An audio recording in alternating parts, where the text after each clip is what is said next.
أعوذ بالله من الشيطان الرجيم.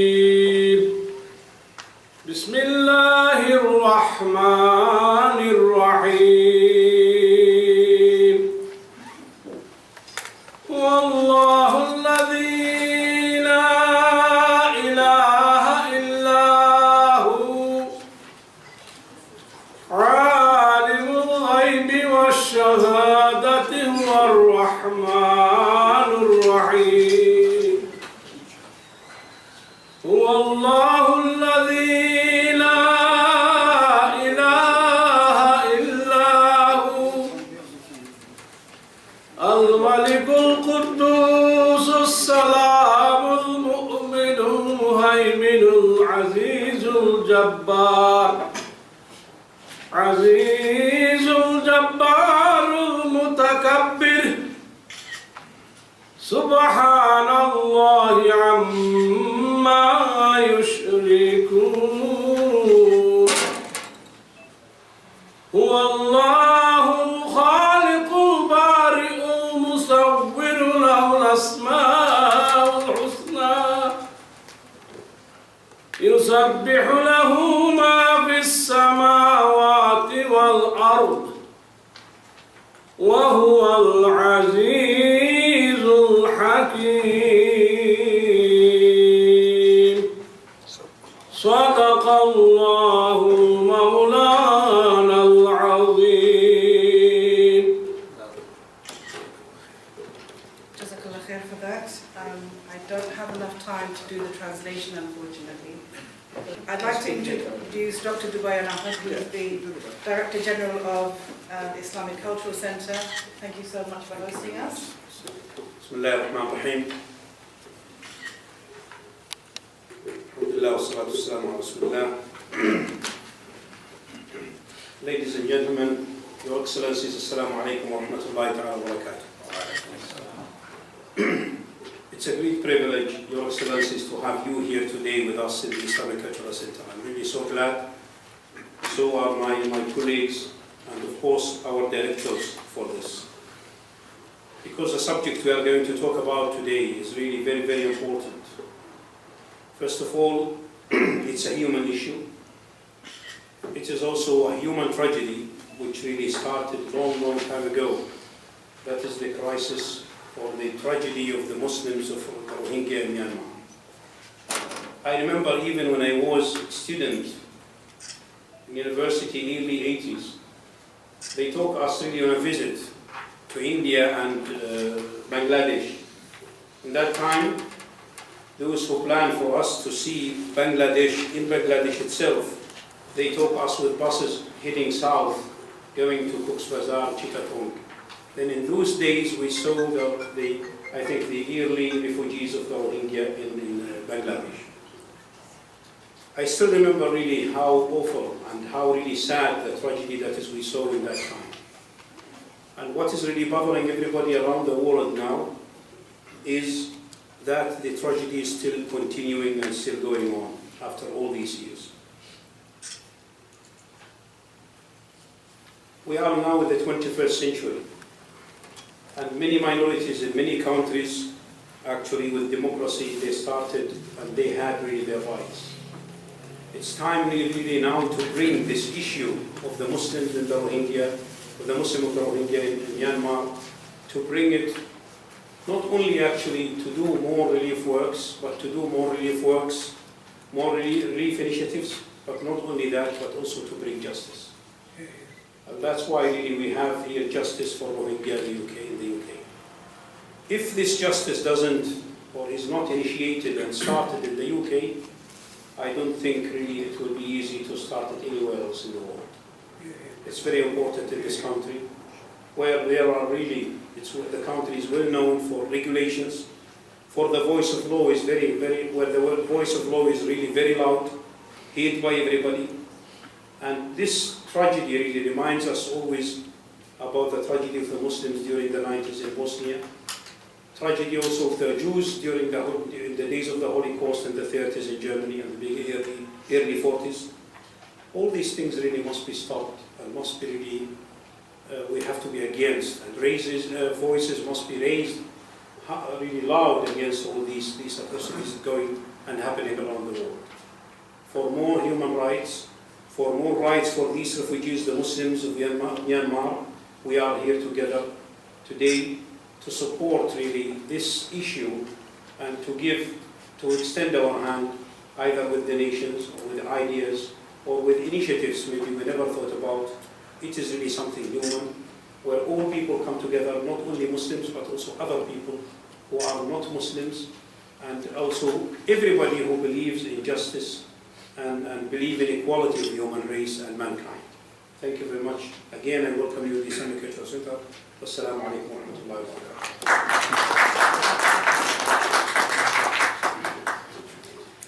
Thank you for that. We now have Afzal Khan MP. He's the Labour MP for Manchester Gorton. He is a strong advocate for human rights.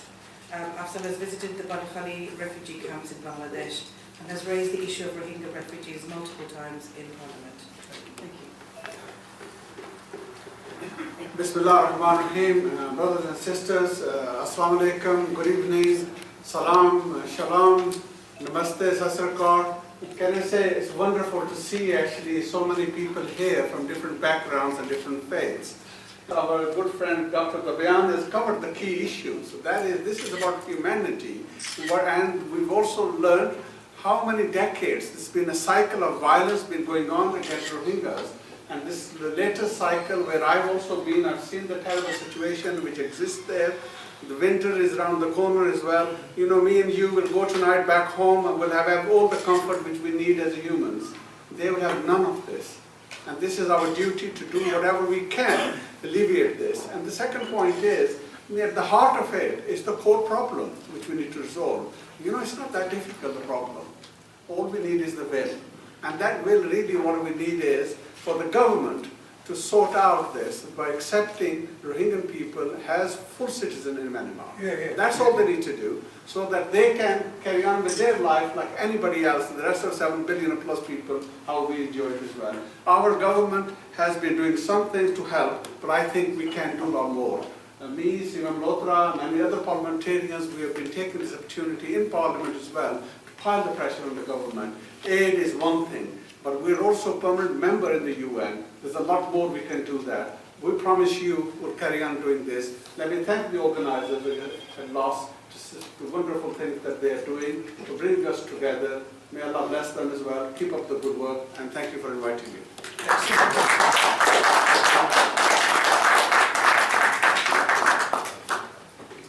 I'm now going to ask Seema Malhotra to come. She's a Labour Party member, Shadow's Chief Secretary to the Treasury. She's a former management consultant, and she's founded the Fabian Women's Network. Thank you very much. Assalamu alaikum and good evening to you all.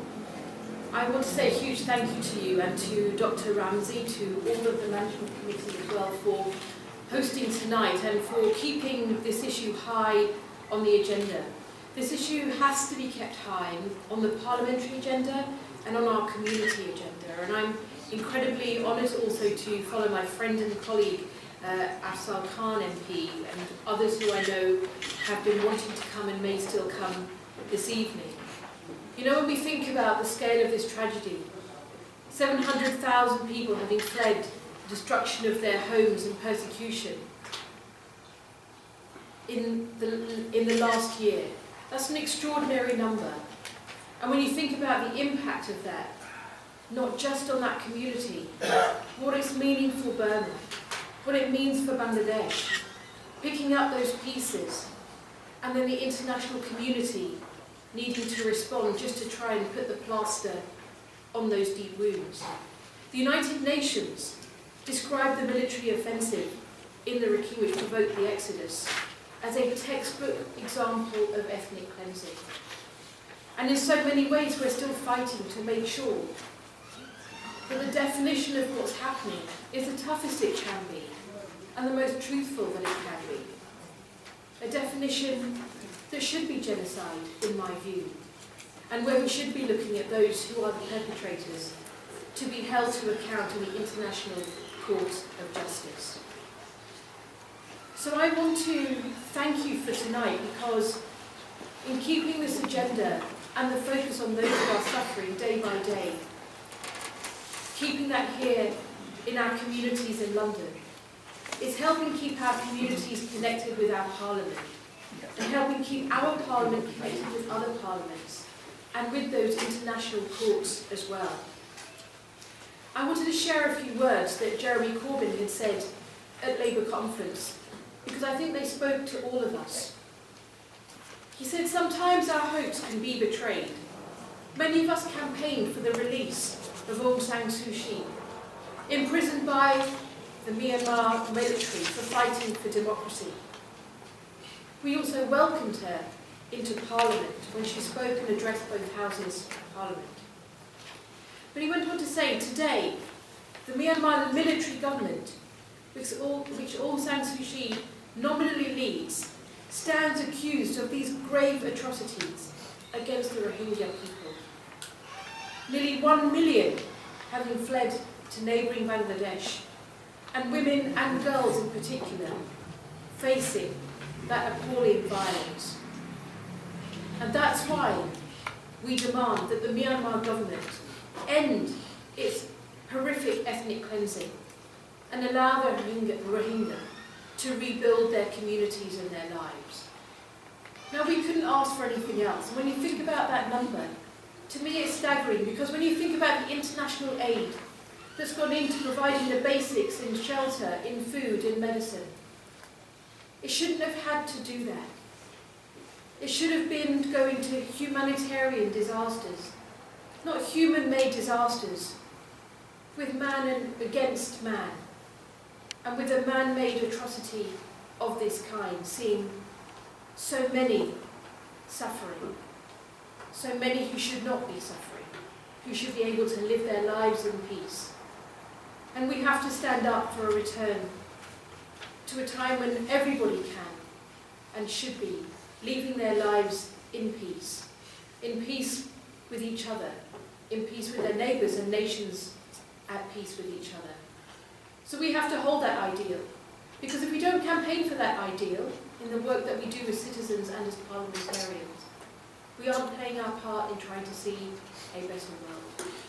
So I thank you all for coming, for keeping this on the agenda, and I wish you all a very, very successful evening, an incredibly important evening in which you all come together. Thank you.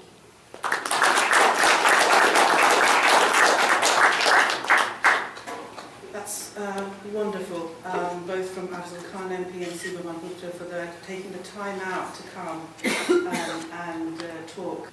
I'm going to ask Ruth Barnett to come, and I'm just going to introduce Ruth. So, Ruth is a Holocaust and genocide educator. So Ruth was born in Berlin in 1935, and she came to England to escape the Nazis at the age of 4. She spent 10 years in different foster homes until she reunited with her parents. Unfortunately, that didn't go down too well. And she returned to London and married, and has been living here for over 60 years.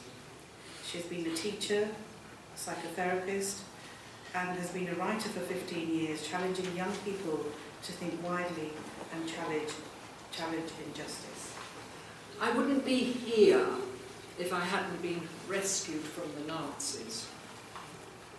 1.5 million children had no such opportunity for rescue, and I live with them at the back of my mind, because one of those 1.5 million children might have made much better use of the chance of rescue than I ever can.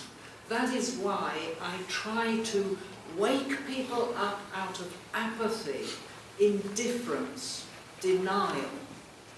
Mainly I go into schools because the future generation of young children have rather more open minds than a lot of adults.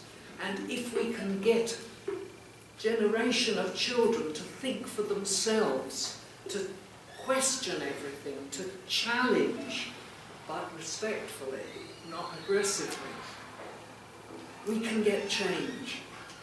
Now, I've been concerned about the Rohingya ever since I first learned about what was going on. And I think it is absolutely appalling. It is genocide, and yet very few people have the courage to face power with truth and acknowledge that it's genocide. Because if you once acknowledge it's genocide, you are bound by law to intervene. And that has all sorts of problems. And leaders are shy of acknowledging genocide and having to intervene. It's not going to come from the top and trickle down. It's got to come from grassroots at the bottom, putting on more pressure to get the leaders to take responsibility. I go back to apathy, indifference and denial, which are much more of a problem than racial conflicts, religious conflicts. Conflicts can be resolved with talking through, but we seem to have lost the ability to distinguish between conflict and war. War resolves nothing, ever, but creates more conflict, more aggression, more vengeance. The first major genocide of the 20th century, the Ottoman genocide, is denied very largely still today by our government in this country for the simple reason the government wants to keep friends with Turkey that denies it. Unless we expose that denial, we're never going to get a handle on all the subsequent genocides. Denial has to be exposed. It takes courage. It takes will and determination. But I know we can do it if enough people wake up out of indifference and apathy and feel that they have the power to do something. The Ottoman genocide was never brought to justice at the end of World War I. It created huge impunity for the next major genocide of the 20th century, the Holocaust. I believe the Holocaust would have been stopped, would never have happened, if that first major genocide had been brought to justice. The Holocaust was not brought to justice. A certain amount of justice was achieved. It was an achievement to create an international criminal court and bring a few of the top Nazis to justice, and there were other similar courts that brought a few more to justice. But it was stopped. Denazification was stopped because we were into the next war, which was the Cold War with Russia, and the Americans stopped the process of justice in order to build up German morale against communism. It took 15 years before the world really faced up to what had happened in the Holocaust. And just in passing, another form of denial is that it's a Jewish story. It's not a Jewish story. The Jews suffered in it, so did many other groups of people. And they suffered, but the loss was to the whole of humanity. Every genocide is a huge loss to the whole of humanity. How long are we going to let it go on? Greg Stanton has created a website outlining 10 stages of every genocide that has been allowed to happen so far. And they don't happen. We allow them to happen. 10 stages. The 10th stage is denial. The 9th stage is slaughter. There are 8 clear stages when we know it's happening, but we say alleged genocide. We have to face the truth to power that it is genocide to get it stopped. And it's got to come from the mass of people who at the moment are passive bystanders. This is what I challenge the children I speak with, to do a tiny bit to move from being a passive bystander to being an active upstander.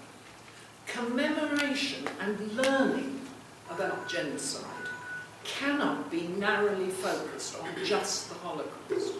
The Holocaust has to be set in the whole issue of genocide, starting with, even further back, if you like, than the first major genocide, and right the way through to what is happening under our noses today.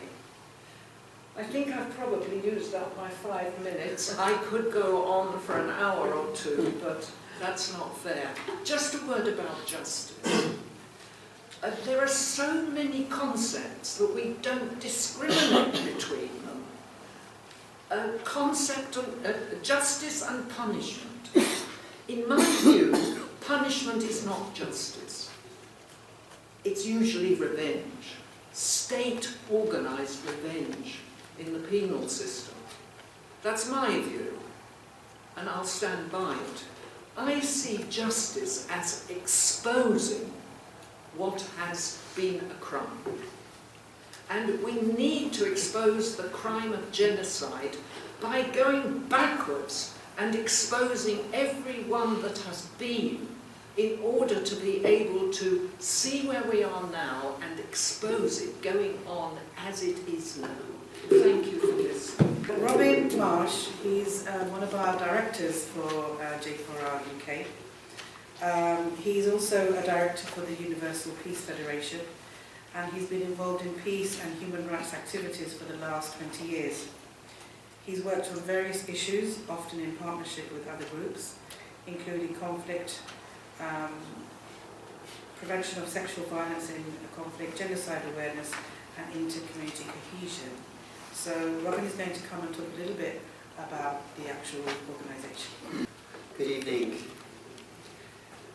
I think together with Sheikh Ramsey and so Ruth Barnett and a number of others, we've had for at least the last 10 or 12 years regular events highlighting genocide. Genocide issues and stages of genocide to raise awareness and also the responsibility to protect. These things are many times dealing with the past, but in terms of the Rohingya, it's going on now. So in the past, we can only try to raise awareness and to counter denial.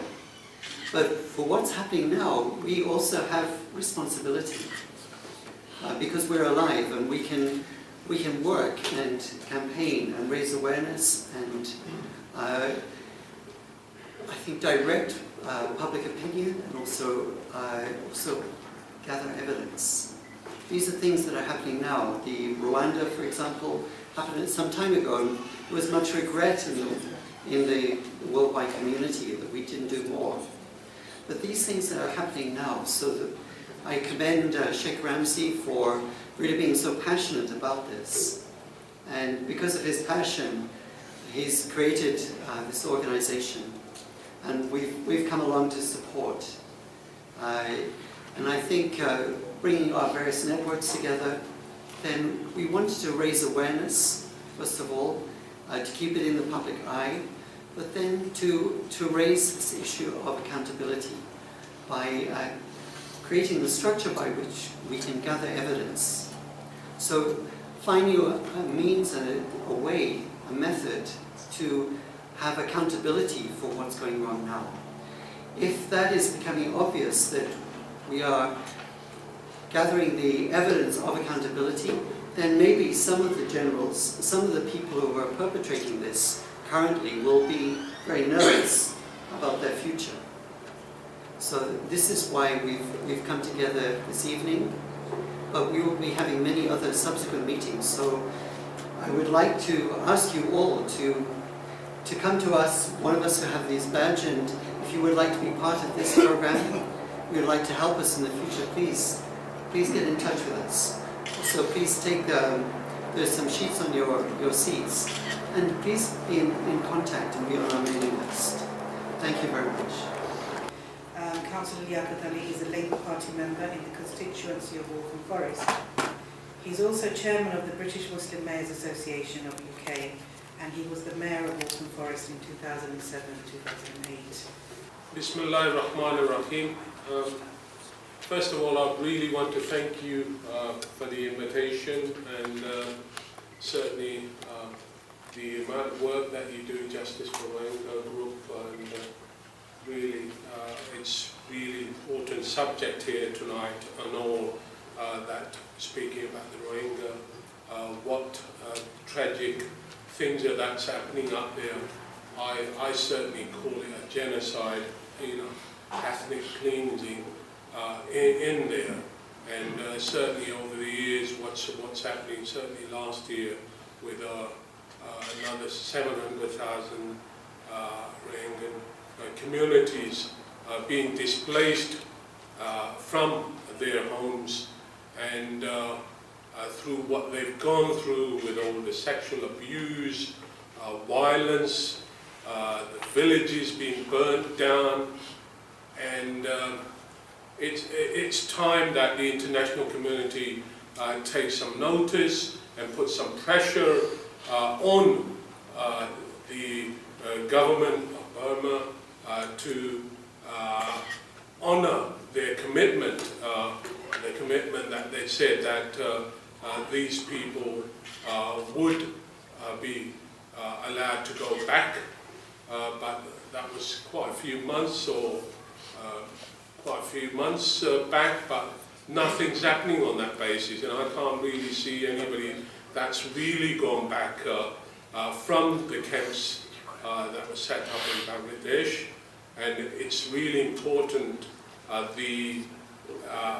those people that are responsible through the International Criminal Court, I think that could be the way of making sure that these perpetrators who have brutally kicked these people out, and even, so a lot of these hundreds of people have lost their lives on that, and certainly we as the international community should do something on that.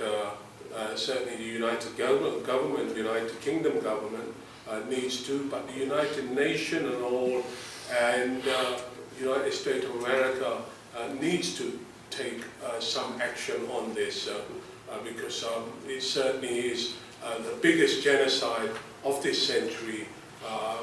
Well, whatever, I mean, having so many people displaced, so many people killed, innocent people killed, and burning all the villages and getting all of those things, and not even allowing some of the groups to go in to check what's happening with these people. So I certainly urge that everybody should support, and really I want to thank Sheikh Ramzi for all the wonderful work that you are doing.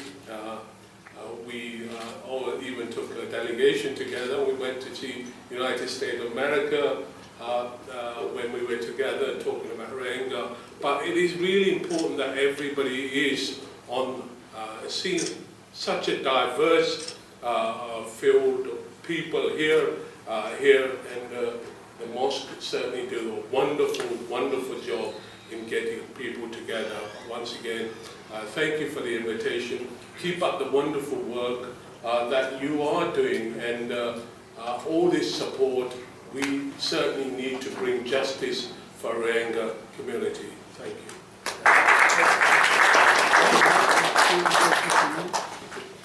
Thank you, Councillor Liaquat. That was a very interesting speech. So Mark Farminan is director for J4I UK, but his daytime job is director of Burma Campaign UK. He's had over 30 years' experience in advocacy and research on human rights and development. He was involved in the anti-apartheid campaign and has worked for the development agency Christian Aid for 7 years, and has 20 years' experience working on Burma at Burma Campaign UK. I know we've got a little bit of a cold, so thank you so much for coming. So, Mark, over to you.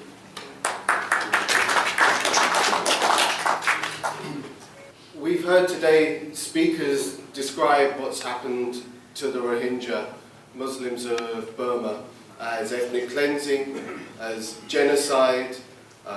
The United Nations now, in a year-long investigation, has concluded that what has taken place against the Rohingya is genocide and crimes against humanity as defined by international law.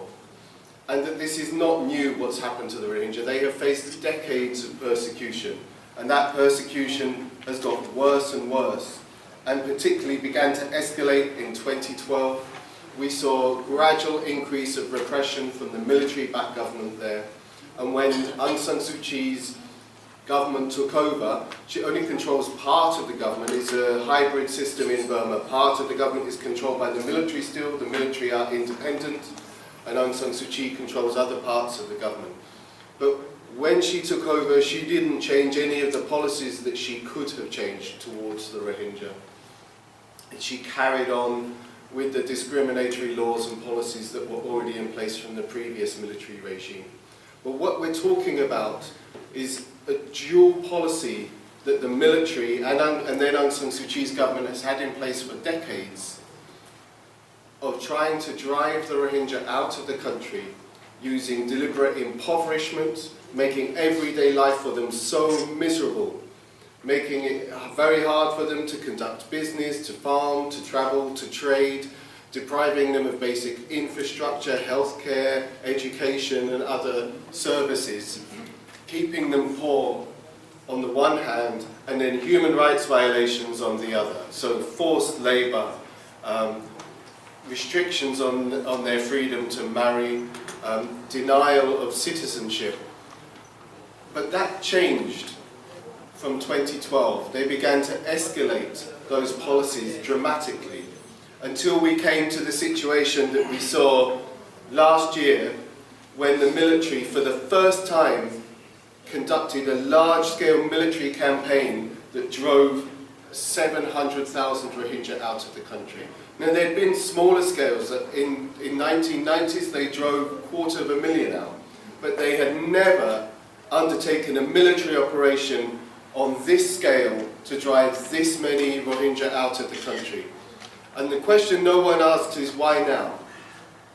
The answer is because the international community became so soft in its approach to the repression of the Rohingya. The military was claiming it was going to change. They allowed Aung San Suu Kyi to take power in part of the government, and the international community decided that's good enough for us, now we can do business, now we can make money here. And the Rohingya, who are facing increased repression, they looked the other way. And people were warning what was going to happen. We saw this escalation of repression against the Rohingya. More rights, the few rights they did have being taken away, the right to vote being taken away, violence against them in 2012, displacing more than 100,000 Rohingya, who were then kept in these horrific, squalid camps. Camps the United Nations officials said are the worst camps they've ever seen anywhere in the world, the conditions there. Severe restrictions on aid, babies and children dying, mothers dying during childbirth, all unnecessarily because of the restrictions on those camps. And the international community decided that for the so-called greater good of reforms in Burma, the Rohingya were going to be expendable. And that's an attitude the international community has taken not just to the Rohingya, but to other ethnic and religious minorities in the country who are also persecuted by the military. And when we're talking about genocide, what does that actually mean? The 400,000 strong Burmese military, when they began this attack against the Rohingya, the main people they were targeting were children. Not adults, not men, not people bearing arms, but children. The majority of the people that have ended up in the refugee camps now in Bangladesh are children. So this was a genocide primarily targeting children. And the things that the Burmese military did to these children are horrific. The UN has documented stories of how they arrived in one village, a mother is giving birth, and the soldiers stamped on her stomach while she was giving birth. And when she finally did give birth, they stamped on the baby and killed it. They've documented stories of soldiers coming to villages. They're gang raping Rohingya women. One woman, she's being raped. Her baby is on the floor next to her crying for food. And the soldiers slit the baby's throat to silence it, to stop its crying, because the cries are annoying them as they rape the mother. You have stories of babies being snatched from their mother's arms and thrown into rivers, snatched from their mother's arms, thrown into their own burning homes, being burned alive. And this is deliberate. This is actual policy there, was to instill so much terror in the population that they would never want to return. The UN has documented, and others have documented, stories of where children were lined up and beaten on the head with spades, beaten to death, 5-year-olds, 7-year-olds, small children, and children forced to watch as their mothers are being raped, as their fathers are being killed, deliberately forced to watch as part of the campaign of terror. This is what we're talking about when we're saying what the genocide is. Genocide is a legal term. Genocide is something that we all know as being very horrific, but it's the people, thousands and thousands of people who've been killed, children who've been targeted, who are suffering this way, that the international community allowed this to happen. They could have taken action to prevent it. They created the conditions where, for the first time, the military, who wanted to get rid of these Muslims out of their country for decades, felt confident enough that they could get away with it. The British government, the American government, the European Union and others created those conditions, looked the other way so many times that the military thought, now is our chance. And Min Aung Hlaing, the head of the military, his other generals, so far they've been proved correct. Because although there has been this outrage, this outcry, a UN investigation has concluded that what took place is genocide, the international response is still pathetically weak. The action that the British government and European Union have taken against the military in response to what the UN has said is genocide is to stop 7 soldiers coming on holiday in Europe. That's it. That's their entire response. America has stopped slightly more soldiers going on holiday in America. The response of Australia, we're going to keep training this military, we're going to carry on with the cooperation programs, but they're stopping 5 people from going on holiday to Australia. You couldn't make it up. The actual response, the main international response to this genocide is a holiday ban. But they haven't even targeted the most senior generals who organised this. They haven't even targeted Min Aung Hlaing, the guy that is in charge of the military, who planned and implemented this campaign. They've deliberately avoided sanctioning him. He's got away with it. He's literally being allowed to get away with genocide. When the UN fact-finding mission, the year-long investigation, concluded this is genocide, they made recommendations. They said that this situation must be referred to the International Criminal Court.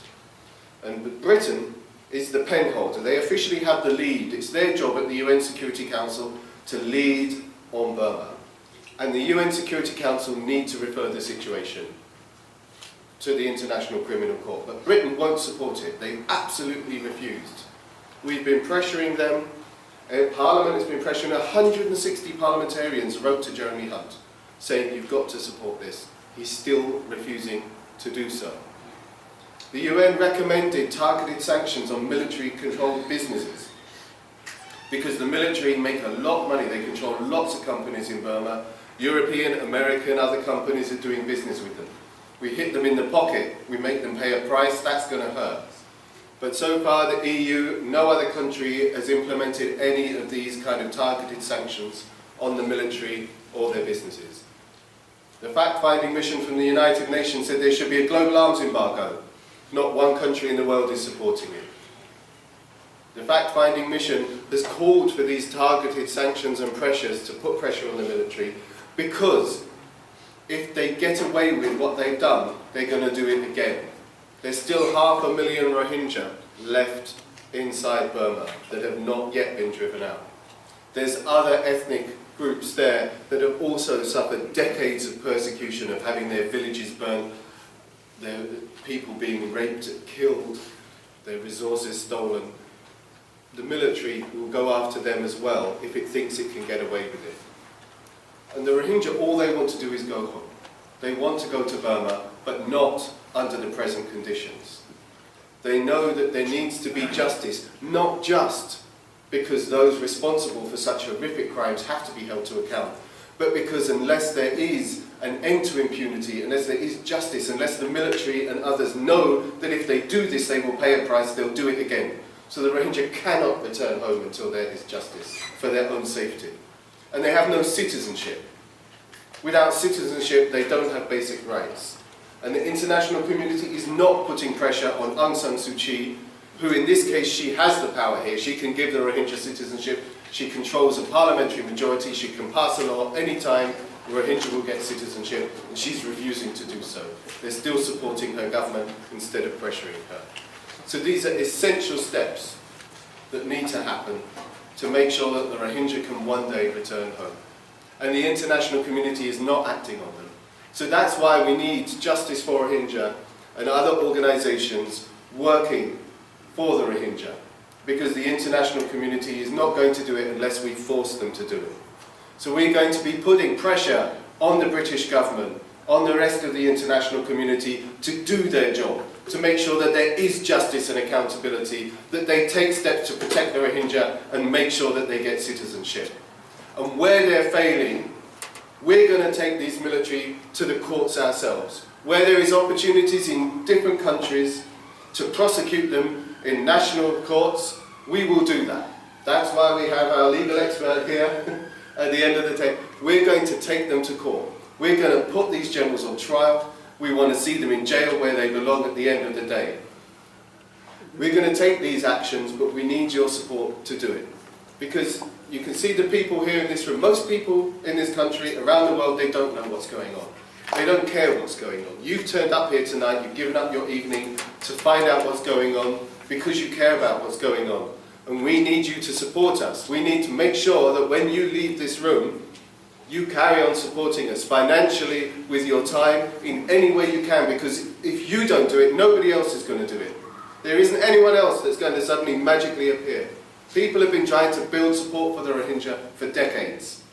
This is where we're at so far. You are the people that the Rohingya depend on if we're going to stop this happening, if we're going to stop more babies being thrown onto fires, more women being stamped on by soldiers as they're giving birth, because this will happen again unless we stop it, and it's up to us to stop it. So thank you so much for coming here tonight. Thank you for your support. Keep giving us your support, because without you, there's no one else that's going to do this here. So we need you to help. Thank you.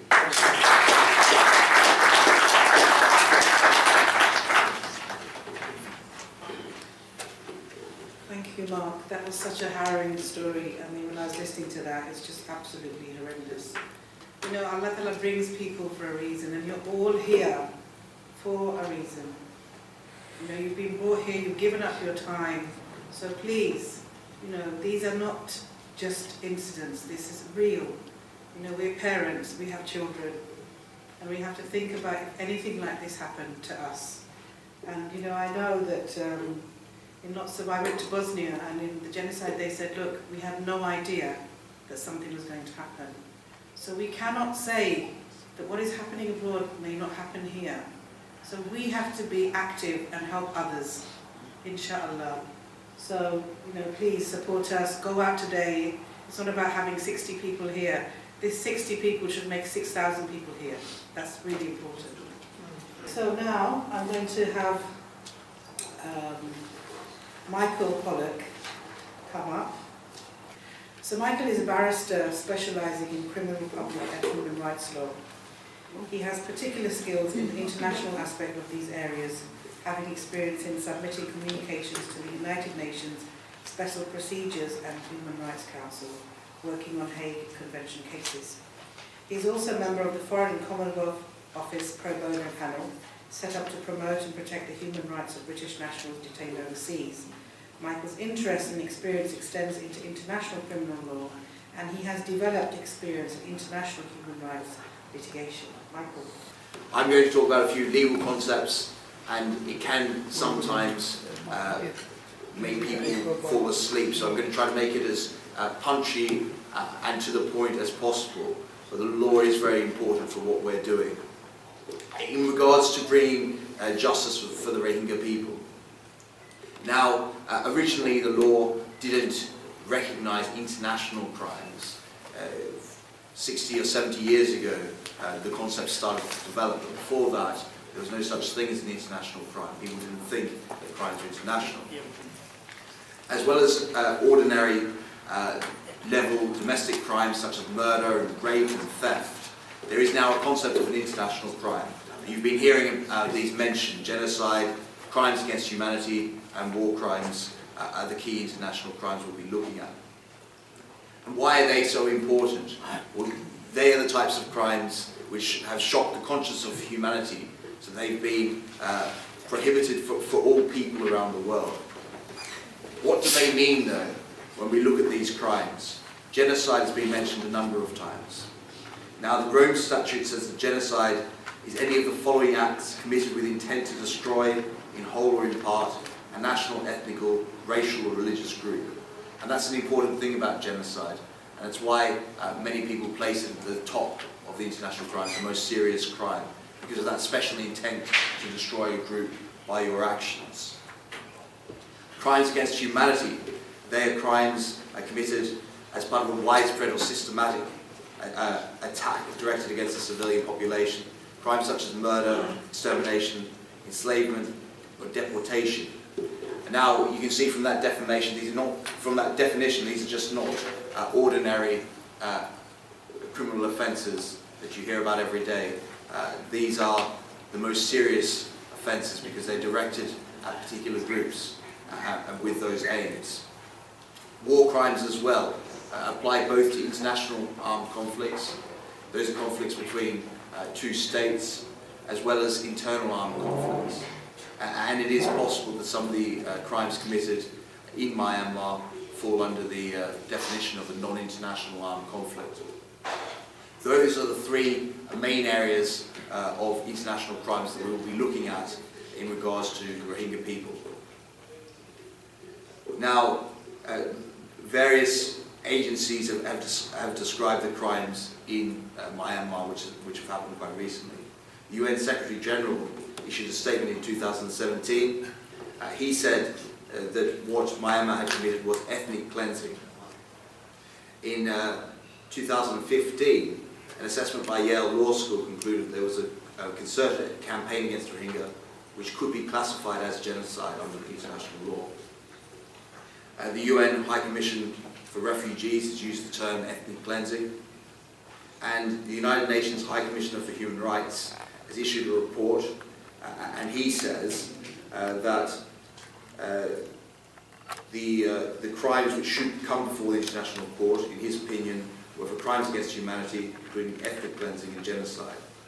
And that was totally rejected by the Myanmar authorities, but I think there has been a lot of evidence in regards to these crimes. What we're here today to do is talk about how to achieve justice. And for international crimes, there are lots of ways, different ways to consider doing that. Now, we've heard the International Criminal Court mentioned a number of times. The International Criminal Court is a fantastic institution, an institution I think we all should support because it has brought justice to areas and to places and to people where there hasn't been justice before. So it's something that I urge you to support, especially after the attacks on the institution by the current American administration. It is a fantastic institution. I was lucky enough to be in Rome last week where the prosecutor of the International Criminal Court, Fatou Bensouda, spoke. And she truly is an inspirational woman who believes in what she's doing and puts her full effort into that role. But in regards to the Rohingya situation, the International Criminal Court has problems. We have problems using that as a forum. And the problems with that is it's a voluntary organisation. So countries join for the International Criminal Court to have jurisdiction over that country and their nationals. That's the primary method for there to be jurisdiction. So if a country hasn't joined the International Criminal Court, the primary method of jurisdiction means that the court can't act over that country. So that's your first stumbling block. But the way the court was set up in the Rome Statute, the International Criminal Court was set up, was that the United Nations Security Council can refer matters, if they think they're especially grave, to the prosecutor of the International Criminal Court. What's the problem there? Well, on the Security Council, of course, two main countries who are against international or justice for international crimes, of course, Russia and China sit on the Security Council and they can veto any effort. So Mr. Farman makes a strong call that the UK should be calling on the Security Council to refer the matter to the International Criminal Court, and I can't disagree with him there, because it shows the people of Burma, it shows the government of Burma that the UK believes that this is sufficiently serious for it to be referred. What would probably happen if it was referred is China and Russia would stop matters there for the International Criminal Court. There has been some movement. The International Criminal Court's prosecutor quite cleverly asked the pre-trial chamber about the crime of deportation, which is one particular crime which has happened against the Rohingya people. They've been forced out of their homes over the border mostly into Bangladesh and into Thailand as well. The pre-trial chamber came back and said that there is jurisdiction for that particular crime of deportation. Why is there jurisdiction for that crime? There's jurisdiction for that crime because the effect of the crime, the court says, happened in Bangladesh, which is a state party to the Rome Statute. So it's quite a clever way to find jurisdiction in regards to that particular crime. What that relates to is only that particular crime, though. It doesn't relate to the other crimes that we know have been committed in Myanmar. So it is a very specific crime we're looking at. It also doesn't mean that those crimes will come before the court. It just means that the prosecutor she'll examine them and she'll try to bring a case in regards to them. So where are we left? Are we left with no options? Are we left leaving here hopeless without anything more to do? Well, we're not, because a new concept of international criminal law has been coming into more frequent practice, and that's universal jurisdiction. And that's the idea that it doesn't matter where someone's from, it doesn't matter if they're even in your country, but if they commit these crimes, your local court should have jurisdiction to try them. And it's becoming, it was something a few years ago that international law scholars would argue doesn't exist. It's a kind of pie in the sky thing that we hope would come into being, but doesn't really exist. But now I think we can really say that it does exist. Universal jurisdiction is being used all around the world. There's a case against Charles Taylor's wife in the United Kingdom under universal jurisdiction.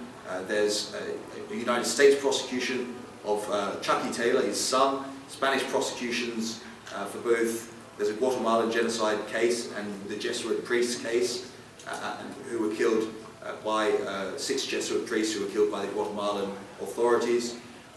There's a lot of Spanish cases, but there are cases throughout Europe, Belgium, Sweden, Germany, in regards to what's happened in Syria, in regards to ISIS and other fighters in those areas as well. So the concept of universal jurisdiction is growing and growing throughout the world, and I think most of us would agree that that's a good thing. It means that these people can't escape justice just because their government's friends with China or just because their government's friends with Russia. So in regards to universal jurisdiction, I think that's something we definitely need to look into. How can we use our local courts to bring these people to justice?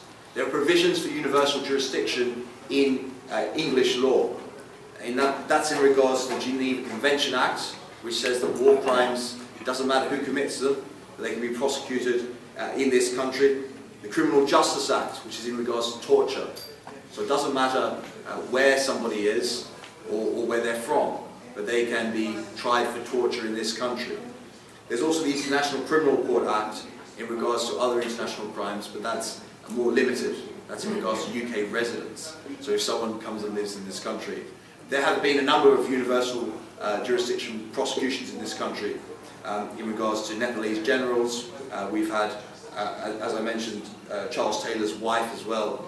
So it's not something which doesn't happen. The government the government did put a bit of a spanner in the works in regards to universal jurisdiction.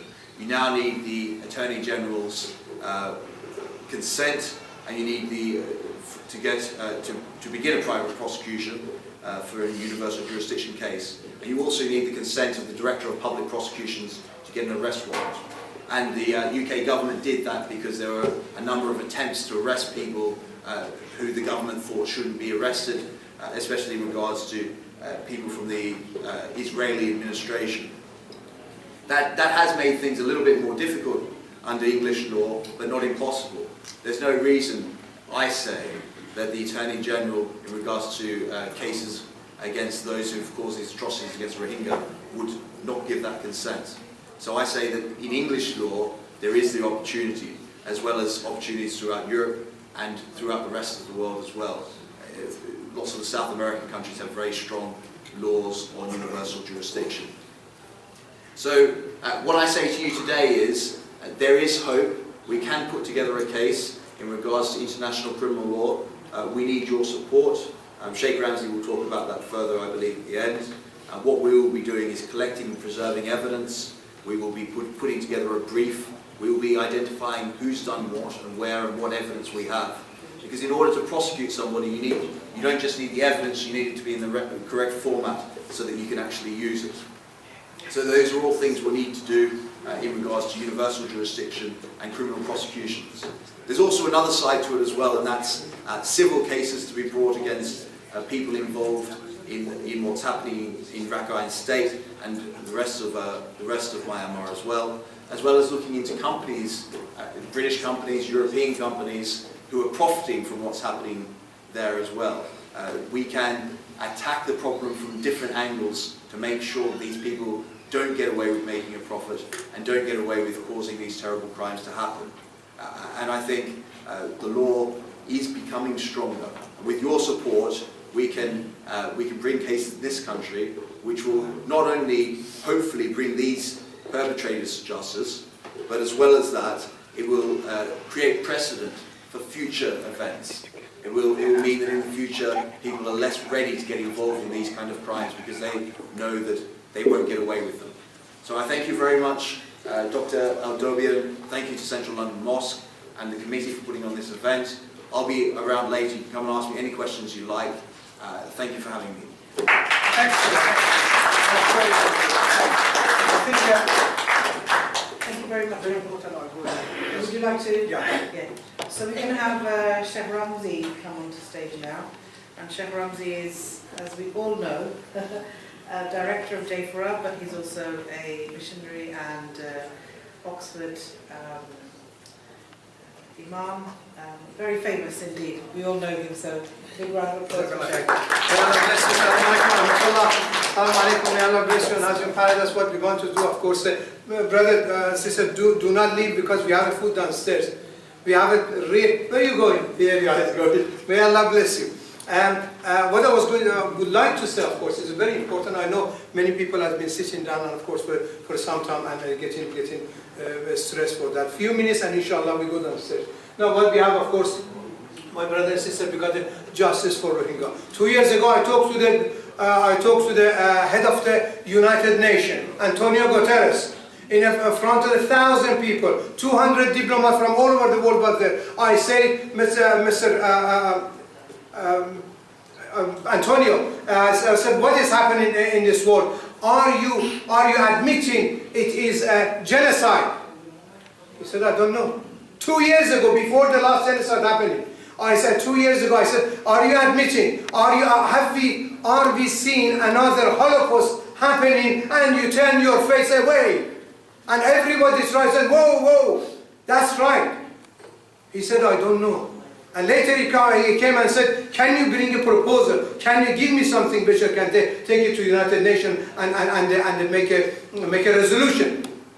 Since that time we started, of course, we have our barrister friend, which is Diana. Diana sitting there, of course, 2 years is that they are working with us. May Allah bless them both. We are trying to bring them to justice. And of course, at the moment you can see the United Nations find 6 of these people, perpetrators, these criminals, these generals of the genocide. Now what we have, of course, we have the best team of the lawyers, which they can do. We have a best team of the lawyers. We have many MPs, many leaders are supporting us. But what we need, of course, we have the fund, which we are not collecting here at the moment because this mosque, which cannot be collecting. But what we have, we need your help and support. It is very important, my brothers. We need your help and support. And sisters as well, I'm sorry. Can you tell everybody to come in this way, which I want to talk and I want to tell them to come. Can everybody come in, please? That's right. Can everybody come in, please? Later you can talk. Sorry about that. It's very important. We give the message to all the brothers and sisters. It's very important, my brothers and sisters. Very important. We support it. If we can bring this perpetrator to a court of justice, they will be nothing on at the moment we have, of course, 1 million people. I'm trying to get my mind in the right direction because many things happen today. We have 1 million people, Uyghurs, which are in the prison camp. In the camp. They are in the camp. And of course we have a sister here, but she talks to you about it. She's from Uyghur. One of those. Of course, she living in London. It's very important. If you stop these 6 people, they will stop because they said that Burma can get away with it. We will get away with it too. The India will get away with it too. Several million in India are in this distress. Muslim Ummah, Muslim nation is 1.8 billion strong. The richest nation in the world, and we are the second rate.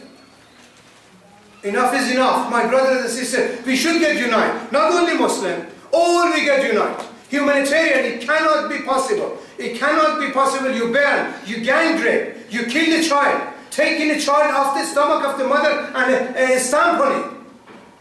Is there? Is that right? They shooting the father, they get the child from 3 people. When I started, the woman said, I had 3 children. They raped me. They gave me 2 children back and 1 threw it in the fire. He said, if you don't run, we burn them all. 1 threw in the fire. Now, do you think she would just want a little bit of food? They had food. They had shops. They had restaurants. They had the stocks. They had the land. It is not a famine. It is not a tsunami. The people, unjust, has been thrown out of their country, their own land, for 400 years, the minimum they have a history in there. Why we are standing for? What are we doing?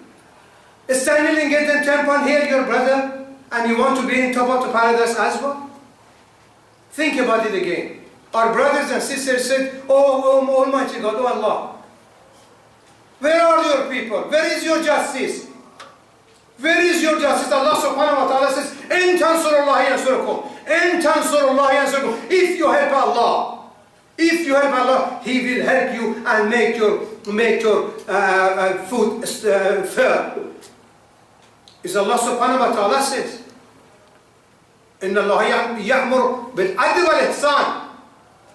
Ya'mur bil adl wa ihsan. Do the justice and a good. Not a good and leave it because we give some money or our pity is that we are a strong nation. We can do it united. We the other brothers. Doesn't make any difference what religion they are. Doesn't make any difference white, yellow, or whatever black they are. It's important. We all get together. We all get together and finish and end of this injustice, which some people, a few people do it in these countries. These are, we have to unite it. Therefore, what we have, of course, we don't do the fundraising. And what we have, my brother, we need the pledges. We need the pledges for the brothers. Brothers, they say, I can give that much, I can give that much, I can give that much. I can help. And for the sake of Allah, not for anybody else's. And for the sake of Allah, if you do not do it for the sake of the Almighty God, sincerity, it goes off. as the situation of the Muslim in this world is. For the sake of Allah, give it, and we shall stop it. If we stop, 1 million ogre, they get him off of all camps. If we shall stop, India will stop. And other countries will stop. My brother and sister, of course, may Allah bless you. We need to do that. We need to, without that, we have a team. 2 years working for me, hasn't got a penny. May Allah bless them. There's several, of course, we got the QCs as well. Therefore, my brothers, let's do it. If you don't do it, your children are going to be suffering. Your children are going to be suffering. We cannot ignore it anymore. Let's unite, Muslim and non-Muslim, bringing justice and humanity.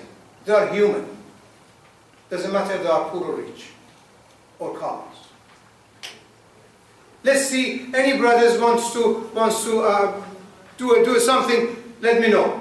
Any brothers, any sisters, we have some form there if anybody wants to take it.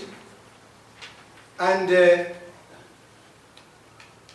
Jazakallah khair. It's for Allah subhanahu wa ta'ala. It's for, you can pledge. You can pledge, you don't need to pay now, you don't need to pay there, you can pledge. I'm sure Brother Shoaib is here, mashallah, he got a mosque, he can pledge, mashallah. And then we got the brother, of course, look, we have 10,000 already, we got 10,000 pounds from the Dr. Pasha, is that right? 10,000 pounds from Dr. Pasha is already said donated. He's ill, please pray for him. We have, of course, Sheikh Maudud Hassan here, which is the leader of the Bangladeshis, and just say how much she wants to donate, and then we come later. You don't need to pay anything here, but put your hand up for the sake of Allah.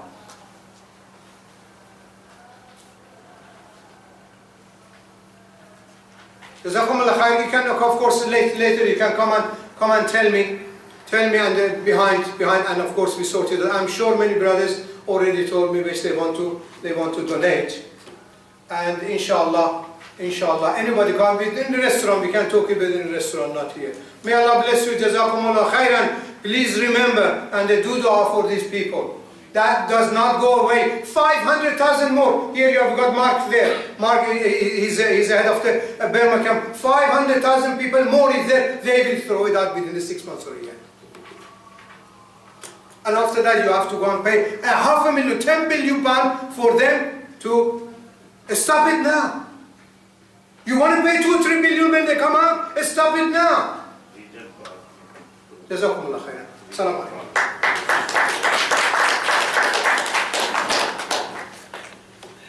Chef, your passion is absolutely wonderful. May Allah bless you. And bless all of you for coming and sticking around. As I said, we've only, just a few more minutes because we had a couple of more MPs. Yasmin Qureshi has given an apology, she's abroad. And so we have another 2 guests before we end. And then we're all going to go to the restaurant, so please don't leave. We have some food for you. Justice for Rohingya.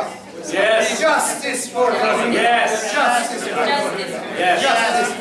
Justice for Uyghurs, please. Yes, you guys. What do you want? What do you want? We want justice. Justice. What do you want? Justice. What do you want? Justice for Rohingya. Justice for violence.